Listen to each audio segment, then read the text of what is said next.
যে শ্লোকটি 26তম শ্লোক, এই শ্লোকটির যে অর্থ, সেই অর্থ হচ্ছে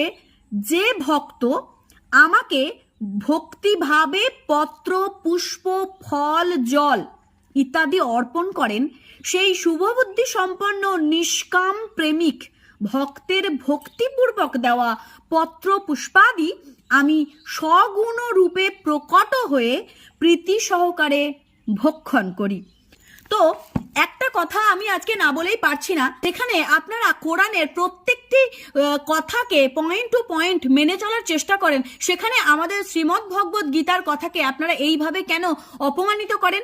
আমি মৌলভী সাহেবকে একটি কথাই বলতে চাই, আপনি কি জানেন আমরা যে ভগবানকে পত্র, পুষ্প, ফল, জল দিই এগুলো কেন? কারণ ভগবান বলে গিয়েছেন যে ভক্ত নিষ্কাম প্রেম স্বরূপ আমার কাছে পত্র কিংবা ফল কিংবা জল কিংবা একটা মাত্র তুলসী পাতাও অর্পণ করে, আমি